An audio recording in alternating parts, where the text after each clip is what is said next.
ഉത്തരേന്ത്യൻ സംസ്ഥാനങ്ങളിൽ മഴക്കെടുതി രൂക്ഷമാണ്. ഡൽഹിയിൽ യമുനാ നദി കരകവിഞ്ഞൊഴുകിയതോടെ നിരവധി പേർ ഇപ്പോഴും താൽക്കാലിക ഷെഡുകളിലാണ് കഴിയുന്നത്. ഡൽഹിയിൽ നിന്ന് തൗഫീഖ് അസ്ലമിന്റെ റിപ്പോർട്ട് കാണാം. ഉത്തരേന്ത്യൻ സംസ്ഥാനങ്ങളിൽ മഴക്കെടുതി രൂക്ഷമായി തുടരുകയാണ്. ഡൽഹി, അതോടൊപ്പം തന്നെ ജമ്മു കാശ്മീർ, ഹിമാചൽ പ്രദേശ്, പഞ്ചാബ് തുടങ്ങിയിടങ്ങളിലാണ് വ്യാപകമായിട്ട് നാശനഷ്ടങ്ങൾ ഉണ്ടായിരിക്കുന്നത്. ഞാനിപ്പോൾ ഉള്ളത് ഡൽഹിയിലെ ITOക്ക് സമീപത്തായിട്ടാണ്. ഇവിടെ ഈ കാണുന്ന താൽക്കാലിക ഷെഡുകൾ യമുനാ നദിയുടെ തീരത്ത് താമസിച്ചിരുന്ന ആളുകളെ ഇപ്പോൾ മാറ്റിപ്പാർപ്പിച്ചിരിക്കുന്ന കാഴ്ചയാണ് ഇപ്പോൾ കാണുന്നത്. കഴിഞ്ഞ ഒരാഴ്ചയിലധികമായി ഈ മനുഷ്യർ ഈ റോഡരികിലാണ് കഴിയുന്നത്. കാരണം അവരുടെ വീടുകളെല്ലാം യമുനയുടെ തീരത്തായിട്ടാണ്. യമുനാ നദി കരകവിഞ്ഞൊഴുകിയതോടെ അവർക്ക് അവിടെ താമസിക്കാൻ പറ്റാത്ത സ്ഥിതിയായി. അതിനെ തുടർന്നാണ് സർക്കാർ അവരെ ഈ റോഡരികിലെ താൽക്കാലിക ഷെഡുകളിലേക്ക് ഇപ്പോൾ മാറ്റിപ്പാർപ്പിച്ചിരിക്കുന്നത്. സിവിൽ ഡിഫൻസിൻ്റെ ആളുകൾ ഇവർക്ക് ആവശ്യമായിട്ടുള്ള ഭക്ഷണങ്ങൾ എത്തിച്ചു നൽകുന്നതാണ് നമ്മളിപ്പോൾ ദൃശ്യത്തിൽ കാണുന്നത്. ബ്രെഡും ചായയും അതോടൊപ്പം തന്നെ പഴം ഉൾപ്പെടെയുള്ള വസ്തുക്കളാണ് ഇവർ രാവിലെ ഇവിടെ കഴിയുന്ന ആളുകൾക്ക് നൽകുന്നത്. അതോടൊപ്പം തന്നെ രാവിലെയും ഉച്ചക്കും രാത്രിത്തേക്കുമുള്ള ഭക്ഷണങ്ങൾ ഇവർക്ക് എത്തിക്കുന്നുണ്ട്. അതുകൂടാതെ രാവിലത്തെ ഭക്ഷണമാണിപ്പോൾ എത്തിച്ചു നൽകുന്നത്. കുട്ടികളും സ്ത്രീകളും മുതിർന്നവരും ഉൾപ്പെടെ നിരവധി ആളുകളാണ് ഈ റോഡിൻ്റെ ഇരുവശങ്ങളിലുമായിട്ടിപ്പോൾ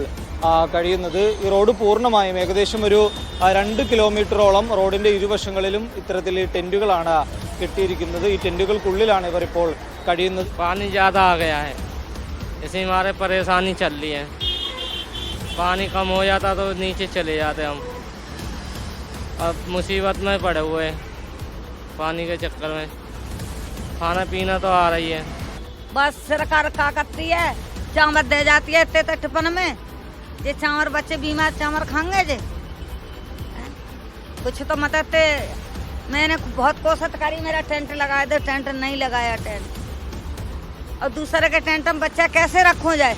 യമുനയിലെ വെള്ളം ഇപ്പോൾ കുറച്ച് കുറയുന്നുണ്ട്, വെള്ളം ഇറങ്ങുന്നുണ്ട്. എന്നാലും വീടുകളിലേക്ക് മാറി താമസിക്കാനുള്ള ഒരു സാഹചര്യം ഇപ്പോഴും ആയിട്ടില്ല. കാരണം ഇനി വീടുകൾ പൂർണ്ണമായും വൃത്തിയാക്കണം. വൃത്തിയാക്കിയതിനു ശേഷം മാത്രമേ ആ വീടുകളിലേക്ക് അവർക്ക് മാറി താമസിക്കാൻ സാധിക്കുകയുള്ളൂ. അതുകൊണ്ട് വെള്ളം പൂർണ്ണമായും ഇറങ്ങിയതിനു ശേഷം ആ വീടുകളിലേക്ക് മടങ്ങിയാൽ മതി എന്നാണ് ഇപ്പോൾ ഇവരോട് സർക്കാരും പോലീസെല്ലാം പറഞ്ഞിരിക്കുന്നത്. അതനുസരിച്ചാണ് ഇവർ ഇപ്പോഴും ഈ ടെൻറ്റുകളിൽ തന്നെ കഴിയുന്നത്. നമുക്ക് ഈ ദൃശ്യത്തിൽ കാണാം, റോഡിൻ്റെ ഇരുവശങ്ങളിലും സമാനമായ രീതിയിലുള്ള ടെൻറ്റുകളാണുള്ളത്. അവിടെ മെഡിക്കൽ ക്യാമ്പുകൾ ഉൾപ്പെടെ പ്രവർത്തിക്കുന്നുണ്ട്. അവിടെ ഡോക്ടർമാരുടെ സേവനം ലഭ്യമാണ്. ഏതെങ്കിലും തരത്തിലുള്ള പ്രയാസങ്ങൾ ഉണ്ടാവുകയാണെങ്കിൽ അവർക്ക് ക്യാമ്പുകളിൽ ചെന്ന് ഡോക്ടറെ കണ്ട് മരുന്ന് വാങ്ങാവുന്നതുമാണ്. ഇനിയിപ്പോൾ സർക്കാർ പറയുമ്പോൾ മാത്രം തിരികെ വീടുകളിലേക്ക് പോയാൽ മതിയെന്നാണ് നിർദ്ദേശം നൽകിയിരിക്കുന്നത്. കാരണം നിലവിലിപ്പോൾ വെള്ളം കുറയുന്നുണ്ട്, എന്നാലും മാറി താമസിക്കാവും, ആ വീടുകളിലേക്ക് തിരികെ മടങ്ങാവുന്ന ഒരു സ്ഥിതിയിലേക്ക് എത്തിയിട്ടില്ല എന്നാണ് ഇപ്പോൾ സർക്കാർ അറിയിച്ചിരിക്കുന്നത്.